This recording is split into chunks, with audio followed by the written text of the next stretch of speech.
खुर्शीद, दोबारा आपका प्रोग्राम आप देख रहे हैं जी सलाम जेके, और सलाम जेके में खबरों के सफर को बढ़ाते हैं आगे। और बात जब जम्मू कश्मीर की करते हैं तो जम्मू कश्मीर के लेफ्टिनेंट गवर्नर साहब की बात करना भी बहुत ज़्यादा ज़रूरी है, क्योंकि बड़े दिनों बाद एक बार फिर मीडिया से रूबरू हुए lieutenant governor Manoj Sinha DDC इंतखाबात पर, जहां पर अवाम के लिए इजहार तशक्कुर कर रहे थे, वहीं उनकी तरफ से भी कहा गया कि ये इंतखाबात संगे मील साबित होंगे। लेकिन जम्मू कश्मीर के अंदर हालात इतने बेहतर हैं कि मिलिटेंसी में कमी हुई है, जिसकी वजह से जिसका टर्न आउट भी आपने देखा। एलजी के मुताबिक कि लेफ्टिनेंट गवर्नर की तरफ से ये भी बताया गया कि जो इंतखाबात चल रहे थे उनमें लोगों की बड़ी तादाद भी ये चीज़ अयां करती है कि किस तरीके से हालात कितने बेहतर हुए हैं, जिसके बाद लोगों ने आज़ादी के साथ बाहर निकलना बंद कर दिया है। लेकिन बड़ी दो और अहम बातें उनकी तरफ से कही गई कि महबूबा मुफ्ती के साथ अभी तक उनकी मुलाकात नहीं हो पाई है, ताहम डॉक्टर फारूक अब्दुल्ला के साथ ज़रूर उनकी बातचीत हुई है, और डीडीसी इंतखाबात के अलावा भी जम्मू कश्मीर के अंदर जो मामलात हैं उन पर तबादला ख्याल हुआ।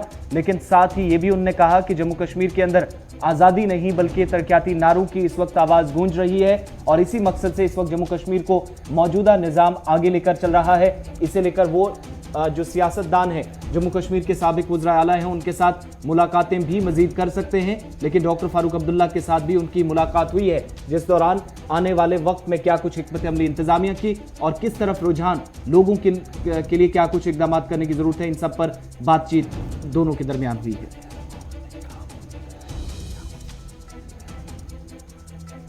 पहली बार अवाम बाइख्तियार बुनियादी जमहूरियत देखेंगे, आज़ादाना इंतखाबात का वादा पूरा किया। मनोज सिन्हा ने कल प्रेस कॉन्फ्रेंस करते हुए इस बात का ऐलान किया। वोट तरक्की और मुस्तकबिल की राह मुतय्यन करने के लिए पड़े हैं। लेफ्टिनेंट गवर्नर की तरफ से कल प्रेस कॉन्फ्रेंस की गई है। इसके साथ साथ कल जब प्रेस कॉन्फ्रेंस हो रही तो ज़िमनी सवालों का जवाब भी दिया गया, जिसमें यह कहा गया कि जब से उन्होंने टेक ओवर किया उसके बाद बड़ी तेज़ी के साथ सूरत हाल जो है वो तब्दील हो रही है, और 73rd और 74th अमेंडमेंट को जिस तरीके से पंचायती राज निज़ाम के अंदर लागू करके उसे मुतारफ़ कराया गया, शायद इससे बहुत सारे लोग खौफज़दा थे, लेकिन हमने करके दिखाया है।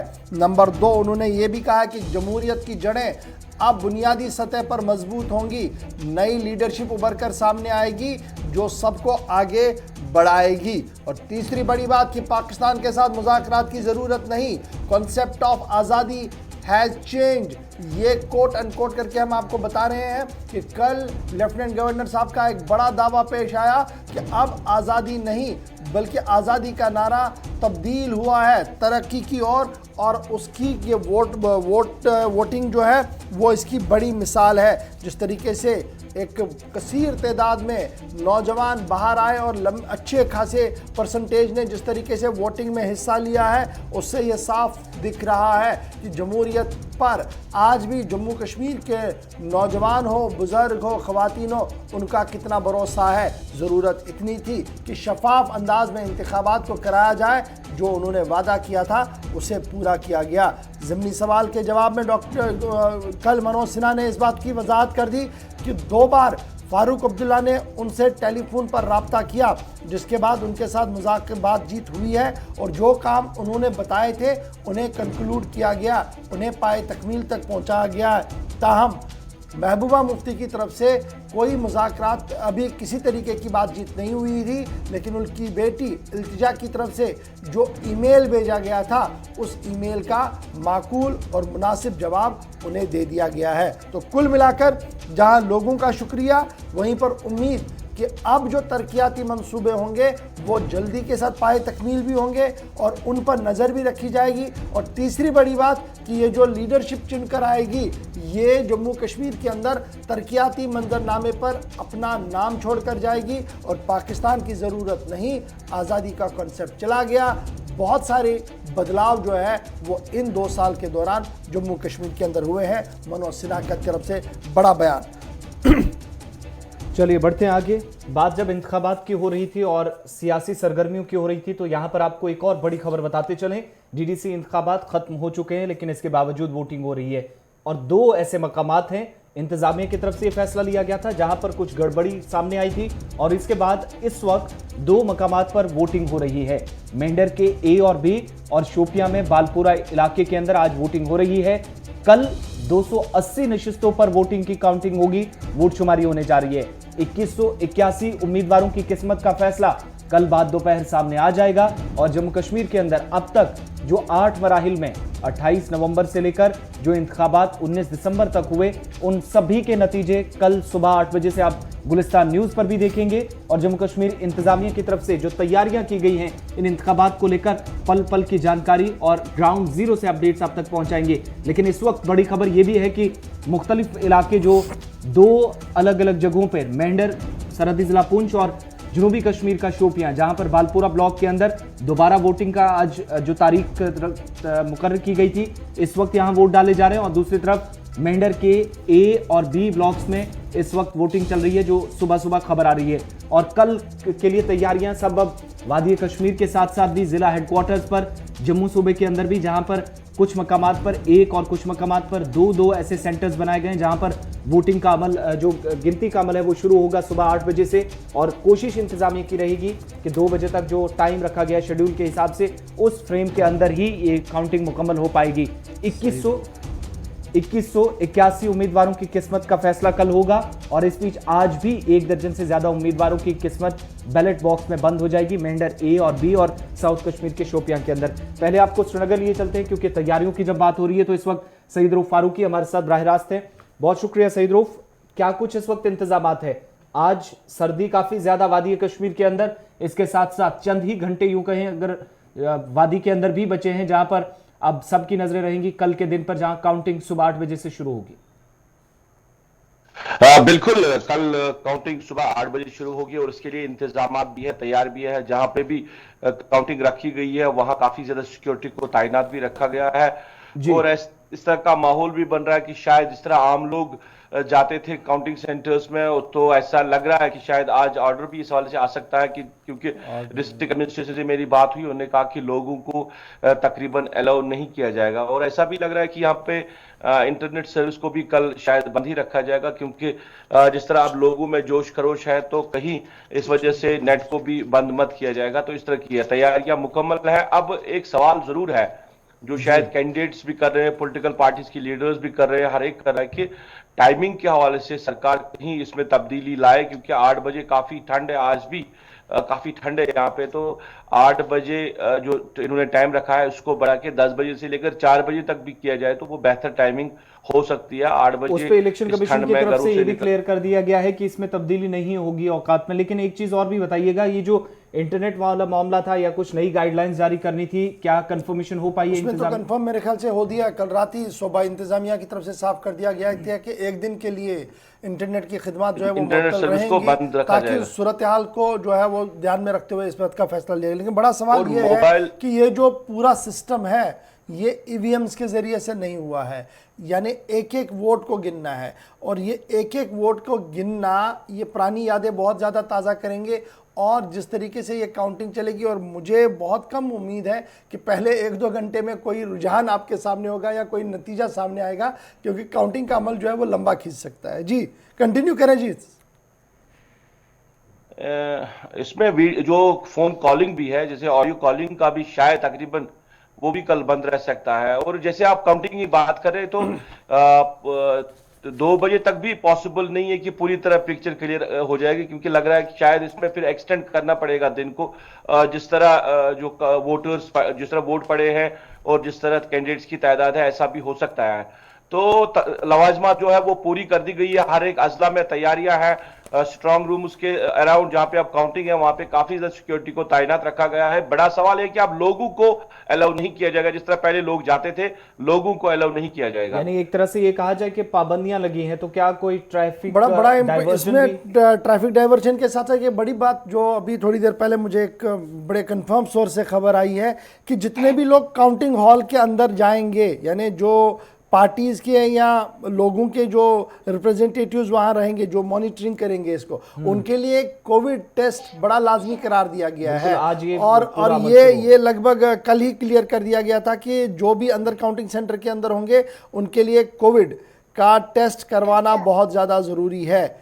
ये बड़ा डिसीजन है जी जो अभी हमारे प्रोसेस आज शुरू होगा। ये भी बताइएगा कि चूंकि हीटिंग अरेंजमेंट्स का सबसे इंपॉर्टेंट मामला जो है वो काफी ज्यादा इन दिनों सुर्खियों में है, इसलिए क्योंकि अब चिल्लाए कलान ने दस्तक दी है, शुरू हो चुका है, माइनस टेम्परेचर है।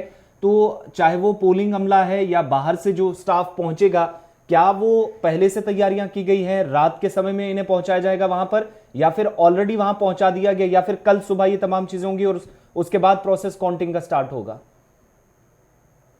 देखिए, जिससे इलेक्शन की अगर हम बात करें तो इलेक्शन के लिए जो भी स्टाफ लिया जाता है वो पहले ही रात को ही लिया जाता है, एक दिन पहले उनको वहां पे रखा जाता है। तो यहाँ पे ऐसा कुछ नहीं है, क्योंकि जहां पे भी हम काउंसलिंग सेंटर्स की बात करें वहां पे सिक्योरिटी अभी है, बाकी लोग तैनात नहीं है। अब जो भी अमला होगा वो सुबह ही वहां पे पहुंचाया जाएगा, क्योंकि आपको रात भर जो स्कूलों में उनके लिए हीटिंग सिस्टम रखना बड़ा मुश्किल है, और वो भी इतनी बड़ी बिल्डिंग है जहां पे इस तरह की कड़ाके की ठंड होगी तो बड़ा मुश्किल होगा, या उनको वहीं नियर किसी उस जगह रखा जाएगा जहां पे उनको जो गर्मी मिल सकती है, उनके लिए इंतजाम हो सकते हैं। तो स्कूलों में रखना बड़ा मुश्किल है, क्योंकि ये पहले भी सवाल इलेक्शन कमीशन के खिलाफ मुलाजिमों ने खड़े किए, जिसके बाद शायद इसमें तब्दीली लाई जाएगी और अब उनको सेफ जगह पे रखा जाएगा। सुबह 8 बजे उनको वहां पे सेंटर्स में बहुत बहुत शुक्रिया सईद रुख फारूकी हमारे साथ ज्वाइन करने के लिए और बताने के लिए कि इंतजामात के हवाले से क्या कुछ सरकार जो है वह कर रही है, लेकिन ज़िमनी इंतखाब भी हो रहा है और ज़िमनी इंतखाब के हवाले से जो आज जब कुछ हलकों के अंदर इस वक्त पोलिंग का अमल जारी है, इस पर हमारे साथ जमशीद मलिक भी ज्वाइन किए हुए। जमशीद, जल्दी से ज़रा अपडेट कीजिएगा कि कैसा माहौल है। सुबह 7 बजे वोटिंग का अमल शुरू हुआ है, तो क्या कुछ आप देख पा रहे हैं? क्या वैसा ही जोश जो उस दिन था जिस दिन वोटिंग का असल दिन था, या उसमें थोड़ी सी ठंडापन दिख रहा है आपको इस वक्त ग्राउंड पर?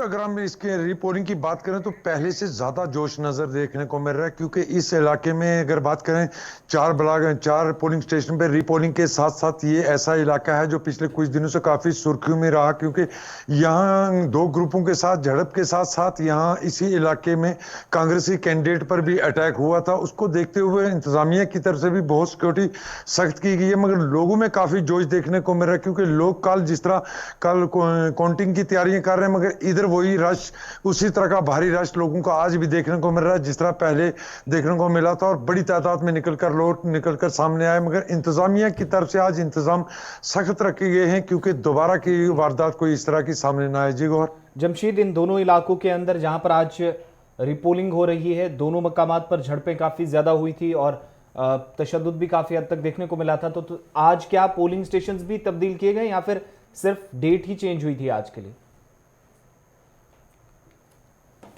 यहाँ से पोलिंग स्टेशन चेंज नहीं किए गए, बल्कि पोलिंग स्टेशन वही है। सिर्फ इतना जरूर किया गया कि पहले से थोड़ी सी तब्दीलियां जरूर लाई गई हैं, जिस तरह कुछ इलाकों में सिर्फ वोटर्स को अंदर आने की इजाजत है, जो लाइन बना के रही अंदर आने की इजाजत है, क्योंकि ये बहुत पहले से इसको एहसास माना जा रहा था। अगर हम बात करें मेंढर की, तो मेंढर में अगर कुल मिलाकर 7वें मरहले में होने वाले इलेक्शन में 2 उम्मीदवारों के साथ 14 आम लोग भी जख्मी हुए थे, क्योंकि यहाँ बहुत ज्यादा तशद्दुद की कोई वारदातें सामने आई थी, जिसके बाद आज इंतजामिया की तरफ से बहुत सा कदम उठाए गए हैं और कड़े कदम के साथ साथ आज पुरअमन तरीके से अभी तक पोलिंग का अमल चल रहा है और बड़ी तादाद में लोग सुबह से ही निकल कर आ रहे हैं। जी बहुत बहुत शुक्रिया तफसीलात फराहम करने के लिए। तो मेंढर के 2 ब्लॉक्स के अंदर इस वक्त वोटिंग हो रही है, ए और बी में, जहां पर रिपोल 7th और 8th फेज में, यानी सेकंड लास्ट और लास्ट फेज में यहां पर काफी ज्यादा झड़पें हुई। 2 दर्जन के करीब लोग दोनों मकामात पर जख्मी हुए। एक लीडर पर हमला हुआ, और हमला भी उस वक्त जब अभी पोलिंग स्टार्ट हो रही थी, या जिन जिन रास्तों पर लीडर्स जा रहे थे तो वहां पर भी उन्हें निशाना बनाया जा रहा था, जिसके बाद मजबूरन यह फैसला इंतजामिया को लेना पड़ा। इधर शोपियां के बालपुरा के अंदर भी, जहां पर आज रिपोलिंग हो रही है, इस पर आगे जो आदादोशुमार सामने आएंगे, जो लेटेस्ट अपडेट होगा वो जरूर आप तक पहुंचाएंगे। और इस बालपुरा को लेकर बड़ा इंपॉर्टेंट है कि कल महबूबा मुफ्ती का ट्वीट भी आया था और उन्होंने वो खत सारा तहरीर का जो था उसे ट्वीट किया था, और उसके बाद उन्होंने सवाल उठाए थे कि किस तरीके से इलेक्शन अथॉरिटीज़ का इस्तेमाल किया जाता है गलत तरीके से। तो उनका अपना एक मानना है, ये भी इसके साथ बड़ी खबर थी जो जोड़कर देखनी थी। बढ़ते हैं ज़रा आगे, बात मौसम के मिजाज की भी आपके साथ करते हैं, क्योंकि आज से मौसम का मिजाज जो है वो इंतहाई सख्त हो रहा है, क्योंकि मतलब अब आलूद रह सकता है, इस तरीके की खबर है। लेकिन क्या कुछ खबर है मौसम के मिजाज के हवाले से अभी तक? और वादी कश्मीर में चिल्लाए कलाम का आगाज हो गया है। सबसे ज्यादा सर्दी आज के दिनों में और 40 रोज तक जारी रहेगी। अब ये शदीद सर्दी जिसका आगाज आज से हो गया है, खुश्क मौसम में दर्जा हरारत में मजीद कमी देखी जाएगी, गिरावट होगी। और दूसरी तरफ महकमा मौसमियात ने भी साफ कर दिया है कि खुश्क मौसम का सिलसिला फिलहाल एक हफ्ते तक आगे भी जारी रहेगा, चूंकि 31 दिसंबर तक बर्फबारी के फिलहाल इम्कानात नजर नहीं आ रहे हैं। 40 रोज तक चलने वाला चिल्ला कलान जो आज शुरू हो चुका है, और ये सुबह सुबह की तस्वीर आप देख रहे हैं।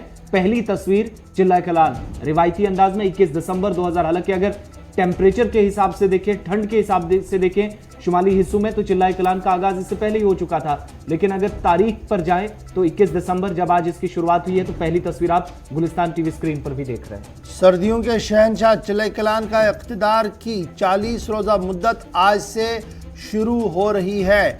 अमूमी तौर पर चिल्ला कलान में शदीद सर्दी का कमाल देखने को मिलता है, लेकिन इमसाल दिसंबर के अव्वल में ही शदीद सर्दी ने डेरा डाल दिया और मनफी दर्जा हरारत जो है वो 10 साल के रिकॉर्ड को भी तोड़ दिया है। दर्जा हरारत में मामूली बेहतरी के बारे में महकमे मौसमियात का कहना है कि 21 और 22 यानी आज और कल दिसंबर को हल्की बारिशें और हल्की से दरमियाना दर्जे की बर्फबारी हो सकती है। यानी आते ही अपने तेवर दिखा रहा है हजरत चिल्ला कलान, जिसका ज़्यादातर असर लद्दाख और कश्मीर के पहाड़ी इलाकों में नीज़ पीर पंचाल के बालाई इलाकों में होगा। महकमे का मजीद मानना है कि दिसंबर के आखिर तक वादी में भारी बर्फबारी की कोई इम्कान नहीं है। आखिर तक यानी लास्ट 28-29 के बाद ही कहीं इस तरीके का मौसम जो है वो बन सकता है। अलबत्ता पीर को वादी के दूर दराज इलाकों में कुछ मकामात पर हल्की बारिशें हो सकती हैं। फिलवक्त जम्मू कश्मीर और लद्दाख को शदीद सर्दी की लहर ने मुकम्मल तौर पर अपनी लपेट में ले लिया है। अलबत्ता महकमे मौसमियात की पेशनगोई से कबल दर्जा हरारत में मामूली बेहतरी आना भी दिन में देखने को मिला है। शनिचर और इतवार की दरमियानी शब को श्रीनगर में दर्जा हरारत -6.2 डिग्री सेल्सियस दर्ज किया गया। इससे कबल जुमेरात और जुमे की दरमियानी रात दर्जा हरारत -6 रिकॉर्ड किया गया था, जो अब तक का सबसे कम दर्जा हरारत था। इधर शदीद सर्दी की वजह से झील डल की सतह और दीगर आबी ज़खायर मुंजमद हुए हैं। वादी के कम व बेश सभी इलाकों में नल जम गए हैं और देहात में कुदरती आबी ज़खायर भी मुकम्मल तौर पर जमे हुए नज़र आ रहे हैं। शदीद ठंड जारी रहने के साथ साथ अगरचे दिन में बेजान हल्की धूप निकल आती है, लेकिन उससे ज़्यादा कोई फ़र्क नज़र नहीं आ रहा है। गुलमर्ग में गुज़श्ता रात के दौरान दर्जा हरारत -7.5 था और जो इससे कबल की रात 9.2 डिग्री रहा था।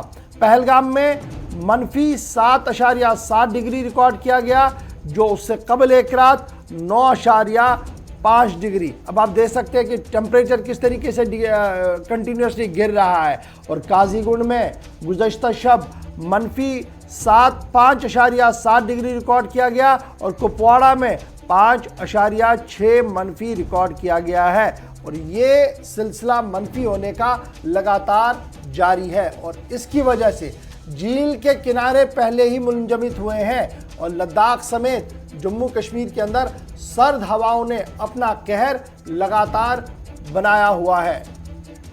सीधे श्रीनगर चलते हैं, जहां से सईद इरफान फाजिल इस वक्त हमारे साथ ग्राउंड जीरो से मौजूद है। इरफान, बहुत शुक्रिया ज्वाइन करने के लिए। सर्दियों का शहंशाह चिल्ला कलान की आमद रात को 12 बजे हुई है।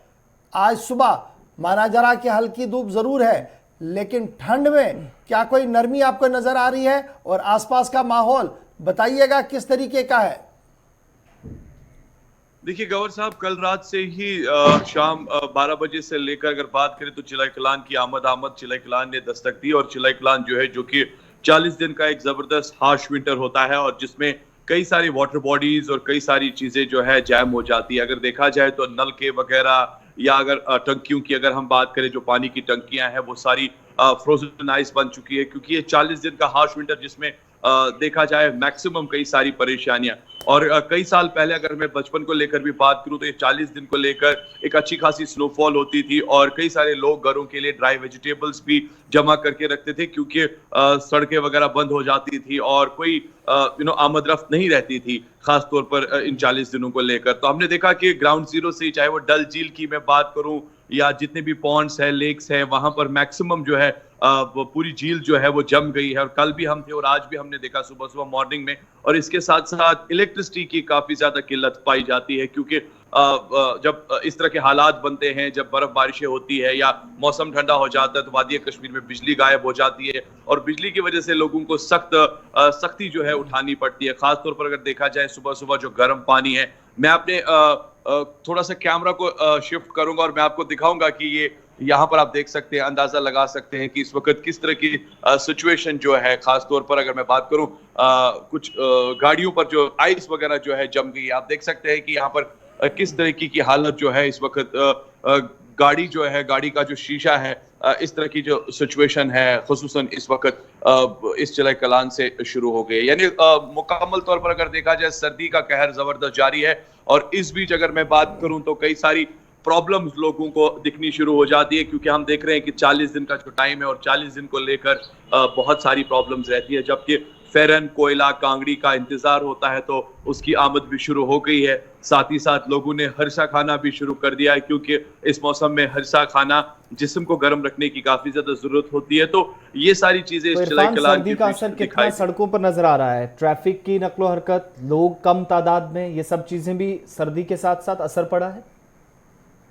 जी, जाहिर सी बात है, अगर देखा जाए कारोबारी इदारे जो है, जिस तरीके से हम देखते थे कि मैक्सिमम सुबह 10 बजे दुकानें खुलती थी, मगर अब हालात ये है कि जब से मतलब आज से चिलाई कलान शुरू हुआ तो हमने देखा कि सड़कों पर ज्यादा आमद रफ्त नहीं है अभी, और उस तरीके से ट्रैफिक की आवाजाही भी नहीं है। और बात अगर करें जी हाँ दुकानदारों को लेकर या जितने भी बिजनेस एस्टैब्लिशमेंट्स है, अभी वो मतलब सुबह सुबह उनका जो काम जो है वो जल्दी शुरू नहीं हो जाता, क्योंकि काफी ज्यादा ठंड रहती है। और ठंड के बावजूद हमने देखा कि जिस तरीके से चिलाई कलान की अब आमद है, तो मुझे लगता है कि दिन 11 साढ़े 11 बजे अब दुकानें खुलती है और शाम को 5 बजते ही जो है कारोबार जो है वो बंद हो जाता है। बहुत शुक्रिया तफसीलात फराहम करने के लिए। बहरहाल जो शेड्यूल है दुकानदारों की तरफ से भी उसमें तब्दीली की जाएगी। कारोबारी इदारे देखेंगे कि पहले जो मुकर्ररा वक्त था उस पर अब नहीं खुलेंगे, और इसका असर अब आप देखेंगे कि मरकजी शाहराहों पर एक तरफ धुंध ने पहले ही ट्रैफिक में खलल डाला है, मुतासिर किया है, तो अब जब चिल्लाए कलाम की शुरुआत हुई है तो शुमाली हिस्सों के अंदर ठंड जैसे जैसे बढ़ेगी, दर्जा हरारत नीचे जाएगा, गिरावट आएगी, माइनस में जाएगा, तो इसका असर लद्दाख से आप दिल्ली तक देखेंगे। गाड़ियों की आमदोरफ्त कम दिखेगी, मरकजी शाहराहों पर आपको नकलो हरकत पिछले दिनों के मुकाबले बहुत कम अब अगले से 30 से 40 दिनों के दौरान नजर क्योंकि बात ठंड की हो रही है, चिलाई कलान की हो रही है, माइनस टेम्परेचर चला गया, तो गुलमर्ग में शदीद सर्दी के बायस नाले फिरोजपोरा मुंजमद होने की खबर आ रही है, जिसके बाद कसीर आबादी पीने के पानी से महरूम हो गई है। ये एक और परेशानी जो है वो इस वक्त बन रही है। चिलाई कलान से कबल सयाहती मकाम गुलमर्ग में दर्जा हरारत -11 तक पहुँच जाने से नाला फिरोजपोरा मुकम्मल तौर पर मुंजमद होने की खबर मौसूल हो रही है, जिसके बाद पूरे इलाके के अंदर पीने के पानी में शदीद किल्लत देखने को मिल रही है। आज कोशिश करेंगे कि नाले फिरोजपोरा जो इंतहाई खूबसूरत है उसकी मंजर और उसकी वीडियोस भी दिन में मंगवा कर आपको दिखवाते हैं कि किस तरीके का माहौल है। लेकिन जम्मू की भी बात आपको बताते चल कि जम्मू में पारा गिरने का अमल जारी है और 37 बरसों से कम दर्जे हरारत जो रिकॉर्ड किया गया था उसमें लगभग गिरावट आ रही है और लगातार नए रिकॉर्ड जो है वो जम्मू में भी बन रहे हैं। जिस तरीके से कश्मीर में हम टेम्परेचर के नए रिकॉर्ड देख रहे हैं, वहीं पर जम्मू के अंदर भी मौसम का मिजाज जो कुछ है उसमें जो गिरावट आ रही है वो सारे पुराने रिकॉर्ड तोड़ रहा है। और रात का दर्जा हरारत जो है वो बहुत नीचे चला गया है, 1.6 डिग्री तक जो है वो रात का दर्जा हरारत रिकॉर्ड किया गया मुख्तलिफ इलाकों के अंदर।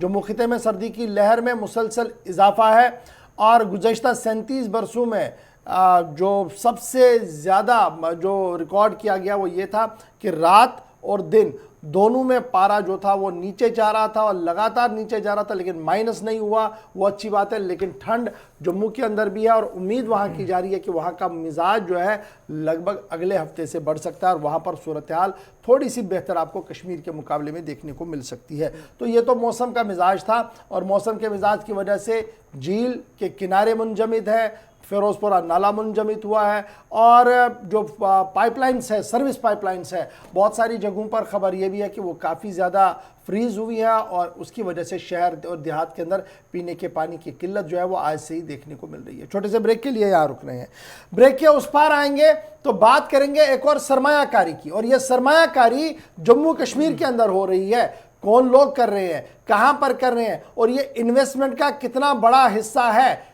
इस पर हम आपके साथ आएंगे, बात करेंगे। उम्मीद है कि ब्रेक के बाद आप हमारे साथ जब ज्वाइन करेंगे तो चंद खबरें आपके सामने हम जरूर रखेंगे, जिनमें सरमायाकारी की खबर है, वैक्सीन को लेकर एक और खबर आ रही है, और आपको लद्दाख के अंदर चीनी फौज क्या कुछ कर रही है और किस तरीके से तस्वीरें वहां से वायरल हो रही है, वो खबर भी आपको हम जरूर बताएंगे, लेकिन छोटे से ब्रेक के फौरन बाद।